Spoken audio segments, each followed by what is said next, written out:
तो hello guys, मेरा नाम है सागर। तो मरमेड की इस एपिसोड की स्टार्टिंग में हमें दिखाया जाता है जब वो उसकी बात सुनता हुआ कहता 70-30। आखिर उसने मुझे इस तरीके से क्यों कहा? तो फिर मेरे को तो उसने 9-1 का ऑफर दिया था भाई। वो उसकी तरफ देखता और कहता है कैसा लगा कि हम हमारे ब्यूटी ट्रैप का इस्तेमाल करें और उसे साथ में कैप्चर कर लें। मुझे लगता है कि एक आदमी काफ़ी नहीं होगा उसे सेड्यूस करने के लिए, लेकिन हम यहाँ पर दो है। मुझे लगता है कि इस चीज़ से काम बन ही जाएगा। झुनझुन उसकी बात तो नहीं सुनता और सीधा आगे बढ़ जाता है, जिससे वो कहता है आखिर तुम करना क्या चाहते हो? क्या तुम अपनी उस लिटिल फेट को अपने साथ में लेकर नहीं जाना चाहते?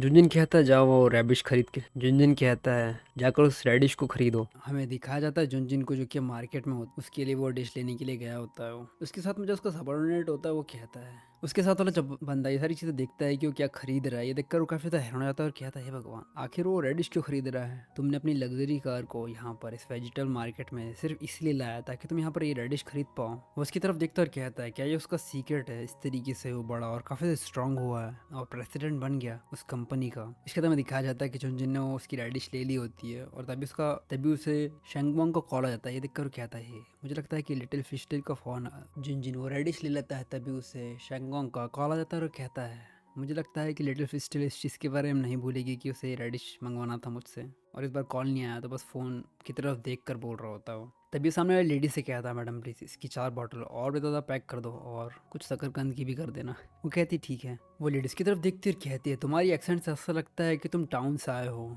ठीक है, मैं तुम्हारे लिए कैबेज भी भर देती हूँ, तुम्हारे लिए कैबेज भी और रेडिश भी पैक कर देती हूँ और मैं तुम्हें 10% का डिस्काउंट भी दे देती हूँ। जिन कहता हाँ मैं अपनी वाइफ के लिए ख़रीदना चाहता हूँ, उसे ये बहुत ज़्यादा पसंद है। वो लेडी कहती है मुझे लगता है कि तुम बहुत जल्दी पिता बनने वाले हो। कई सारी औरतें जो कि दूर दूर रहती थी वो स्पेशल ट्रिप से यहाँ पर आती थी ताकि वो रेडिश खरीद पाए। इस तरीके से अपने शरीर का फैट बढ़ाती है जो कि प्रेगनेंसी में काम में आता है। जब वो इन सारी चीज़ों को सुनता है वो कहता क्या सच में वो प्रेग्नेंट होने वाली है? और उसके बाद वो झुनझुन के पास चल जाता है और कहता है मुझे लगता है कि तुम शांति से अपना काम काफ़ी बढ़िया तरीके से कर रहे हो। बेहतर होगा कि तुम्हें आज मुझे डिनर दे देना चाहिए और मुझे लगता है कि मुझे अब किसी को कॉल भी करना होगा। झुनझुन कहता ठीक है तुम ऑर्गेनाइज कर सकते हो, मैं इन सारी चीज़ों के लिए पे कर दूंगा। इसके बाद हमें होटल को दिखाया जाता है और इसके बाद हमें दिखाया जाता है कि सभी लोग होटल में होते हैं और यहाँ पर झुनझुन और उसके 2 फ्रेंड होते हैं। वो कहता है हाँ तो मुझे लगता है कि ये सारी चीज़ें अब सेंस बना रही है, लगता है कुछ हुआ है इस वजह से ही आज हम सब यहाँ पर जमा हुए हैं। वो दूसरा बंदा उसकी तरफ देखता है और कहता है कि तुम इतने ज़्यादा नर्वस क्यों हो?